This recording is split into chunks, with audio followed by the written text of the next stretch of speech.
All right. Hello, everyone. Welcome back to Talking Soccer. I am your host, Justin Horniker. Today is a special day, a special edition of Talking Soccer, as we have some St. Louis City SC news to talk about.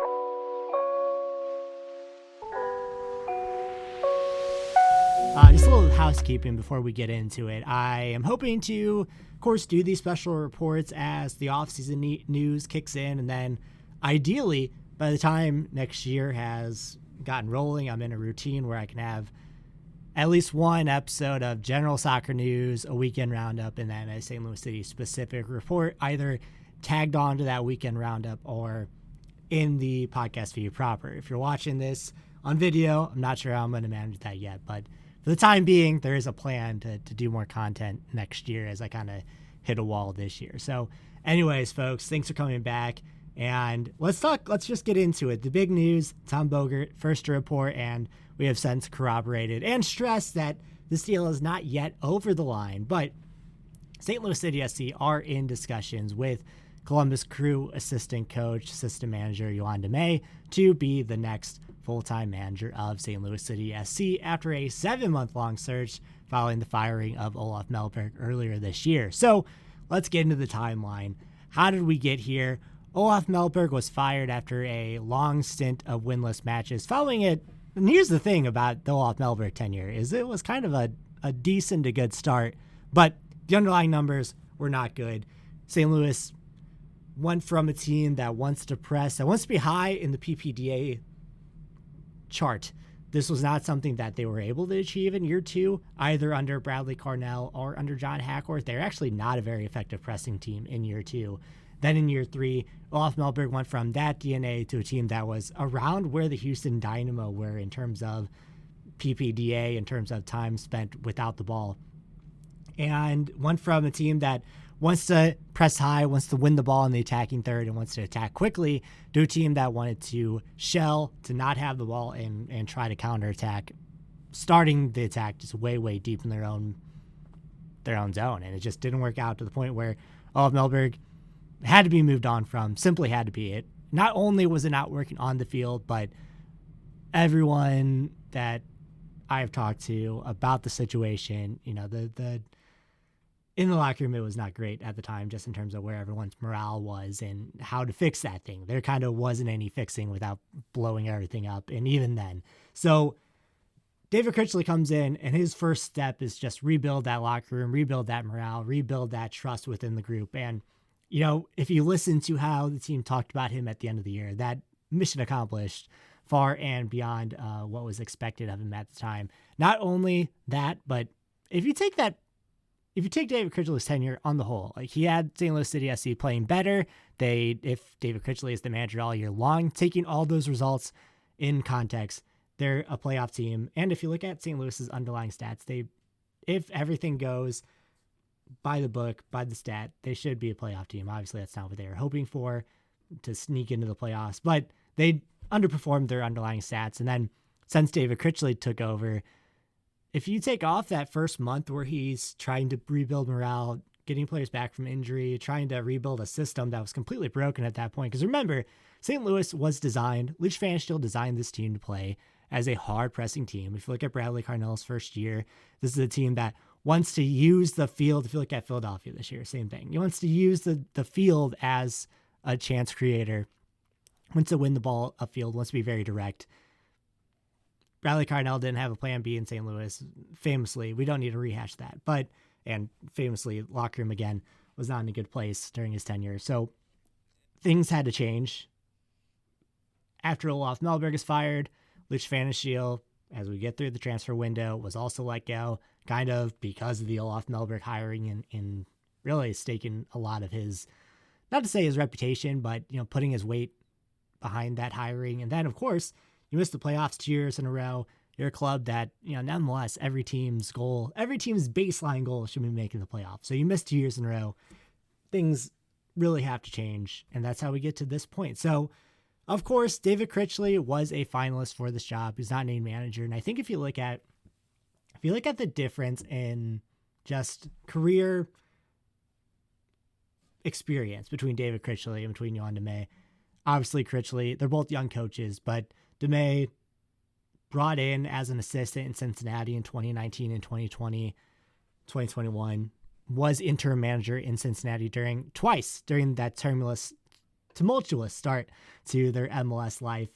He then goes on to be Los Angeles Galaxy 2 manager during their final year in the USL Championship before being pulled up into Greg Vanney's staff in LA. From there, he is brought in by Wilfried Nancy, who he had experience with during their time in Montreal together, of course, fellow Frenchman, and the rest is history. As the assistant manager in Columbus, they win the MLS Cup, they win the Leagues Cup in 2024.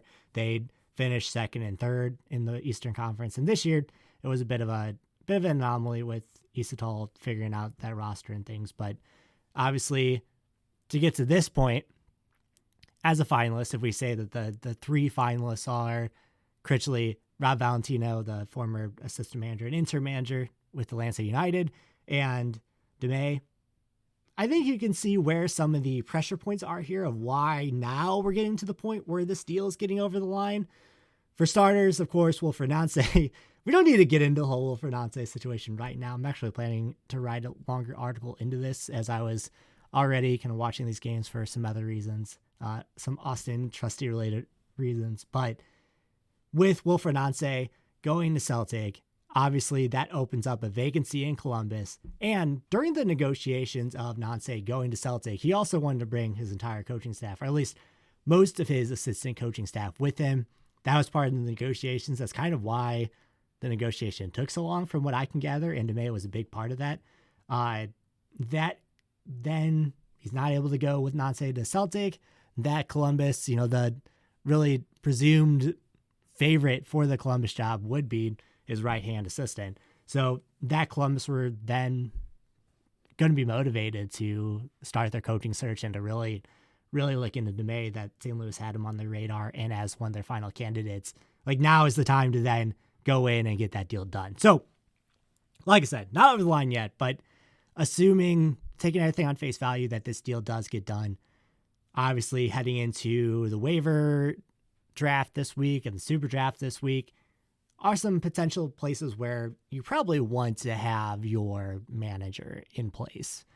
As super draft comes, that's when a lot of deals really start to kick up, because you can look at the St. Louis City SC roster, you look at what they need, you look at Demet so let's talk about Demet's pedigree, what he's done in the past before I get into the roster makeup, and because formationally that's going to have a lot to do with. If you look at his time with LA Galaxy 2, there is a lot of 4-2-3-1, there's some 3-4-3, there's some 4-5-1, but in those formations, from what I saw, the games I was able to pull up, the games I was able to watch, a lot of times they're building slowly and they're morphing into a back three, either when the fullbacks is pushing high into the wings, when the fullbacks is tucking in. If you watched St. Louis City SC last year, if you watched David Critchley last year, you know that a lot of times they also attacked an asymmetrical back three, depending on which side of the field it was on.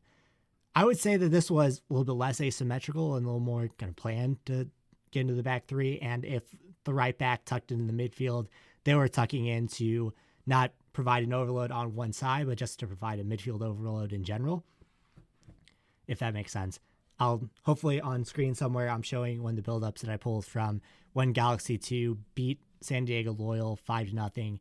There's a nice long 1 minute long buildup where Galaxy 2 win the ball. They cycle through, they really penetrate into the attacking zone. They lose the ball, they win the ball back, they cycle through again. Then they're able to, the end of this play is actually a red card handball, but you can see the scoring chance here as it develops. And that kind of tells what he was trying to do with that LA Galaxy 2 squad. And it's hard to really judge what that looks like in St. Louis, because if you think about the times that he's had to step in the past in Cincinnati, you're taking on a firestorm, you're trying to put out fires of a just disastrous start to a franchise.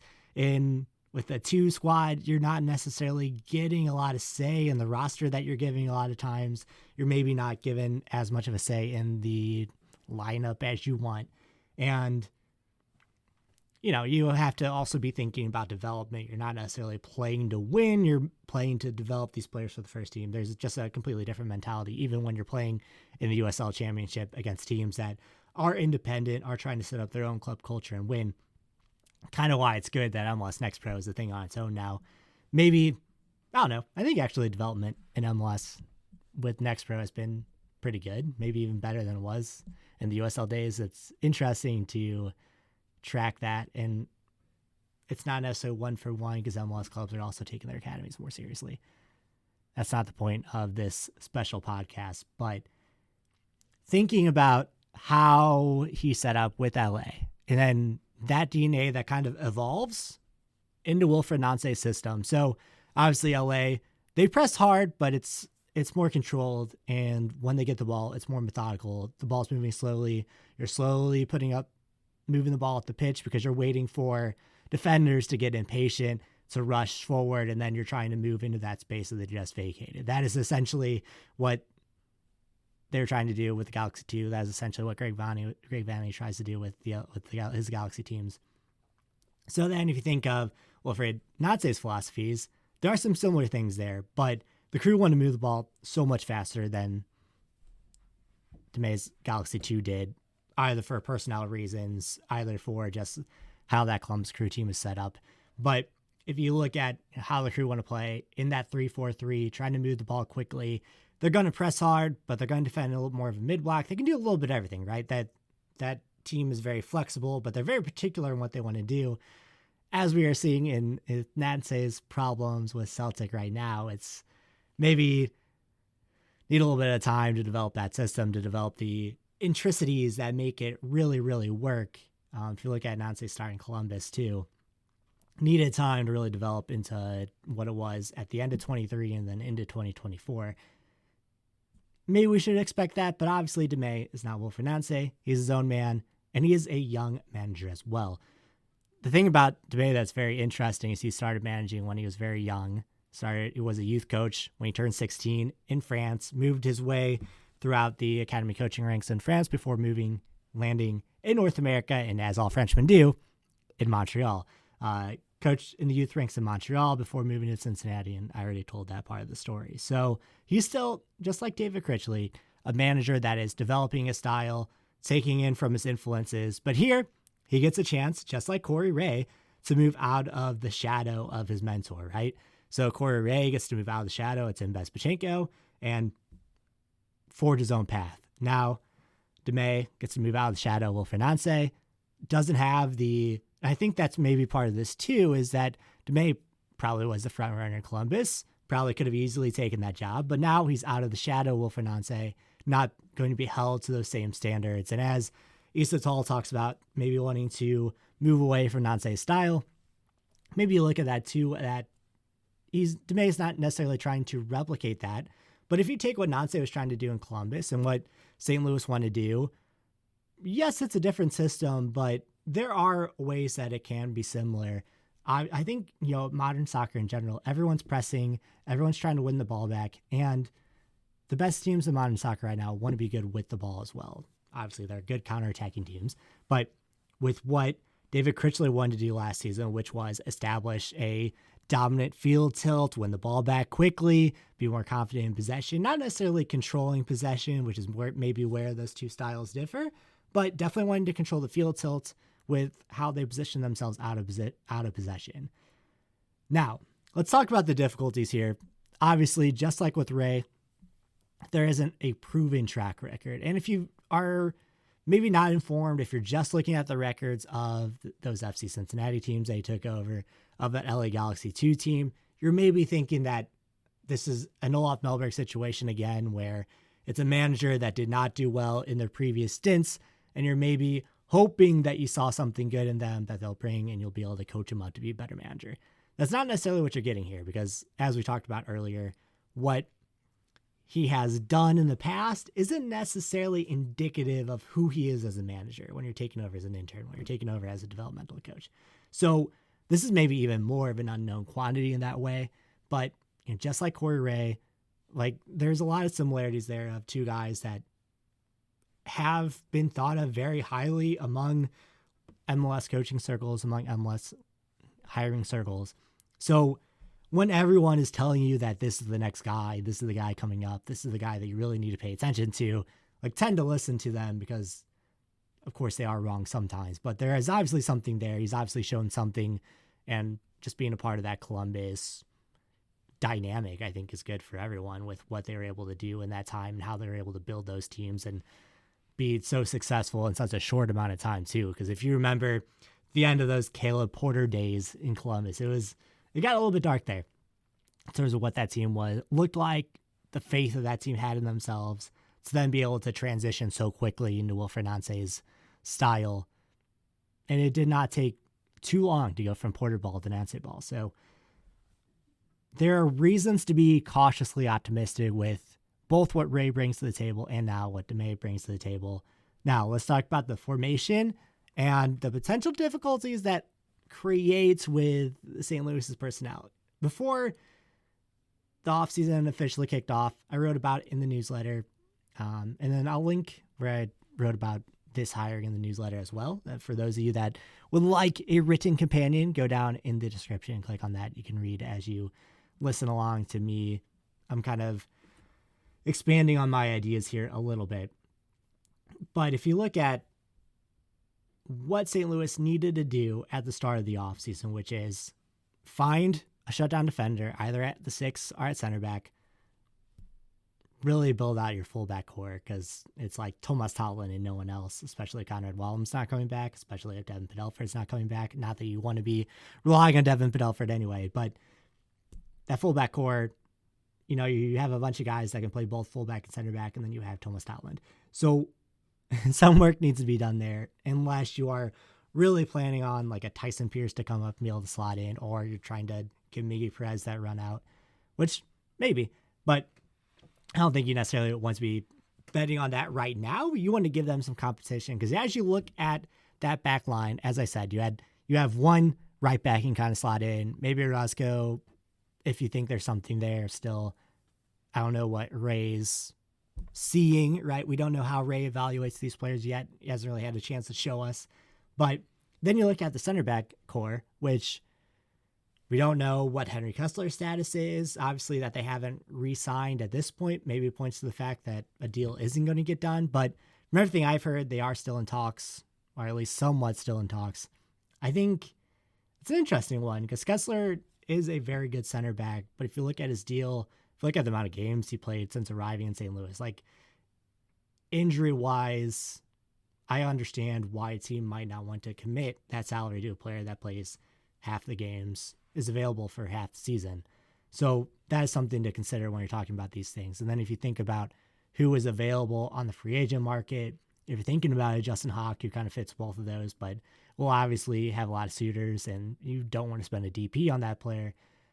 There are a lot of factors there. So with the super draft coming up this weekend, St. Louis probably need to bring in at least one, maybe two center backs to play in that starting formation to at least be depth in the rotation, because right now you have Timo Baumgartel, you have Falou Fall. Here, let's bring up everyone that comes back at the end of the year here. It's not a inspired list, let's say. It is everyone coming back from the end of season roster decisions. Of course, goalkeepers, they don't have to explore that. You have Roman Berkey, Christian Olivares, Ben Luntz. We know what everyone has there. Obviously, DP Roman Berkey, we don't need to relitigate that. Defenders, you have Kyle Hebert, Yaziel Orozco, Tomas Totland, Timo Baumgartel, Falou Fall, Josh Aro, and Jake Road-Reich, who is on loan with in Auckland right now.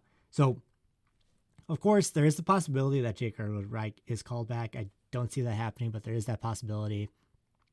So you're left with starting center backs on the roster right now would be Falou Fall and Timo Baumgartel. Who plays that third CV? Probably Kyle Hebert. Do you want Kyle Hebert to be a starting center back? Probably not. You think he works when he can, but you don't want him being overexposed, just like you don't want Josh Aro being overexposed. They've proven that they can step in at times, but they've also proven that they cannot be that long-term option there. Yaziel Orozco, I think, is still a bit of an unknown in terms of what he can bring to you over the course of a full season, but he was not a positive goals added player last year, so that's something to consider, and that's something that Corey Ray will certainly be looking at.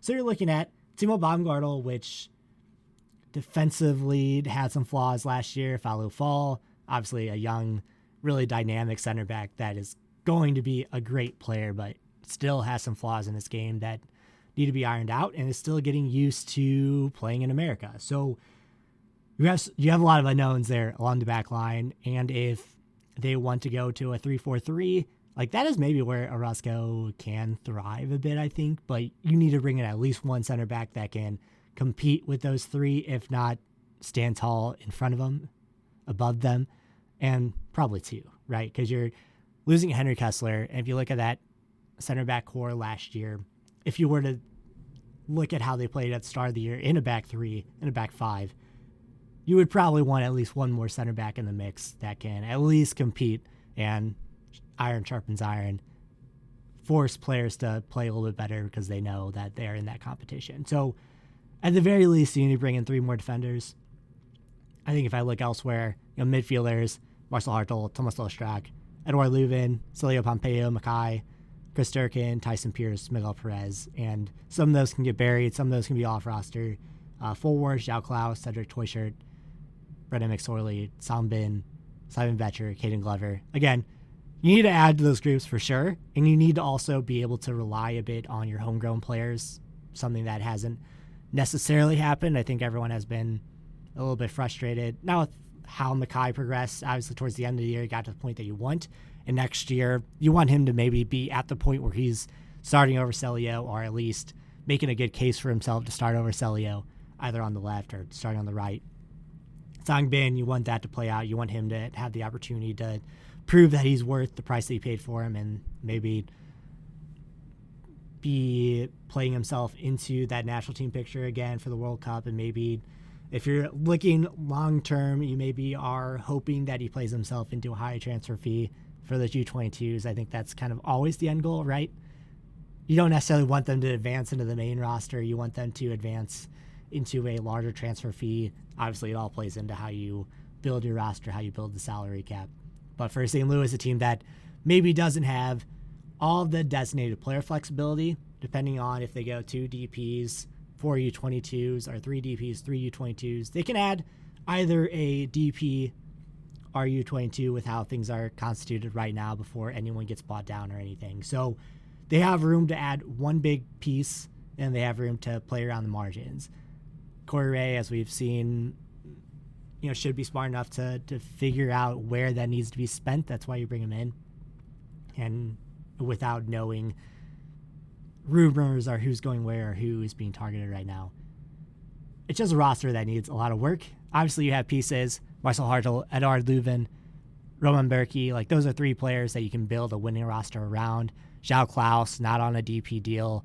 Zhao Klaus on a TAM deal. Simon Betcher, if he's able to equal his expected goals. Like, you have a lot of pieces here.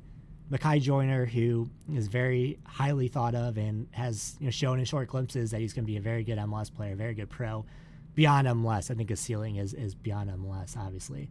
And then Chris Durkin talked at the end of season press about how last year was hard for him because he got hurt. He didn't really have time to rehab and get in and learn how he needs to play in those positions, and just always felt like he's playing catch up. So for Chris Durkin, I think he also knows that this is a do or die year, and you hope with a player like that is potentially a motivating factor that can push him into a new territory. But it's an interesting year for him because I think that's a player that will also have interest within MLS if they decided they wanted to move on and move in a different direction. And still, if that problem is with the 4-2-3-1 that they were in last year, and with just needing a defensive presence in the midfield, they kind of need to grab that as well, because what they have are just players that are more talented on the offensive end than they are the defensive end, as much as Edouard Leuven can do both and obviously likes to do both, obviously likes to sit back. But you don't want him to have the majority of that defensive responsibility because you want him to be able to link up play from the back to the front. And Chris Durkin can be good defensively, but he's better defensively when he's pushing forward into the attacking zone than he is defensively when he's sitting back. And he has the tendency, as we often talk about, to float in and out of position. So not to make this episode about the St. Louis roster, but you can see where things need to be done, especially with a manager that's coming in that wants to float with a back three or likes to float with a back three or has worked in systems that like to float in a back three. So those are the big news items for St. Louis City SC right now, potentially breaking news. Obviously, as I said at the start of this, it's not over the line yet, so this could still get derailed. So maybe we're getting ahead of ourselves with a special episode right here. But heading into the Super Draft at the end of the week, this is potentially a big piece that dictates a lot of what Corey Ray needs to do, because you do need to know what formation the manager that you're bringing in wants to run, how they want to play it before you can make those moves, especially when you're talking about an extra piece of personnel on the back line, and if you need to really concern yourself with fullbacks, because that's where Thomas Stoutland becomes interesting here. Like, do you then, going back to that backline discussion, going back to the center back discussion, does Thomas Stoutland play as the right center back in a 3-back system? Does he play, then as that wide midfielder? Like, Thomas Stoutland, this is potentially like a middle ground for him, because I think of him as someone that can be more defensively responsible. If you were to compare him and Conrad Wallem last year, like Wallem was the one that it was maybe a little bit more attack oriented. Stoutland was maybe a little more defensively oriented. Obviously had to kind of like work his way back in the lineup and made good when he was. So it's also an interesting year for Thomas Stoutland with how well he started in 2024 when he arrived. Then he kind of hit a snag as, he really didn't get an off season that year, played a lot of games, a lot of minutes. And then, this year, it seemed like every year during the summer, he kind of hits that midpoint. Now this year, you have that big break for the World Cup. Like, who knows what's going to happen in 2026? And then, of course, the calendar changed, the mini season. There's a lot coming up, and it's a real pivotal year. But you have to hit the ground running. There's a lot of games in a condensed period of time. You have to get the roster right. You have to have a good preseason. You can't have the same mistakes that happened to kick off the Olaf Melberg tenure. You can't have the same dysfunction. Things have to change, and they've started that process. New sporting director, new manager, new faces. Corey Ray talked about the need to build out the front office more, especially on the scouting and analytical side. I wrote in the notebook, in the newsletter, after the Corey Ray press conference, just looking in to St. Louis City SC scouting department, analytic department, and really under Luis Pfannenstiel, it was kind of based on Luis Pfannenstiel's connections, Luis Pfannenstiel's own personal scouting network, and there was an analytical department, but it's one person for the first team, one person for the 2 team, and that's just not as deep as it needs to be, especially as teams get smarter, right? There really isn't a money ball anymore because everyone is playing money ball. Everyone has access to those analytics. Everyone has access to what the numbers say, but you need to have someone that can look at the numbers, that can properly analyze, that can put things in the context of a game, that can take those numbers and show them this is why this player would work for us. This is why this player is undervalued. This is why this player is in the wrong system. Those are, especially when you are a team that doesn't have a lot of room to go out and swing big on sure things, like you need to be able to find those diamonds in the rough, whether that is within MLS, whether that is elsewhere in the world, within North America, which is a area that Corey Ray has really excelled at in the past as well. So I am optimistic of what we'll see. I think, anything that moves on from this past season, especially those 16 games under Olaf Melberg, is a good thing. So, all right, folks, thank you so much for stopping in tonight. If you like this video, make sure you subscribe. If you like this podcast, wherever you are listening, please subscribe for more. I am going to be more regular. Like I said, over the off season, we're going to have an episode later this week going into U.S. national team players and how everyone is going abroad. Pour one out for Tyler Adams. We're going to talk some Melissa Thompson, and pour one out for Kat Macario getting into the starting lineup. A lot of players. So going to take a look at how things are going in Europe over the offseason, because especially as we start to gear up for the World Cup. And then we might do some more off-topic episodes as well. I've been working on some things, just trying to make sense of the World Cup draw and just everything surrounding the sports washing, the sane washing of it all. So keep an eye on this channel. Keep an eye on the newsletter. Of course, like I said, I posted that link down below. If you like what I write, please subscribe there as well. And folks, thank you all so much. I appreciate every one of you. Every time you share something, it fills me with joy. So we'll talk real soon. Have a nice night.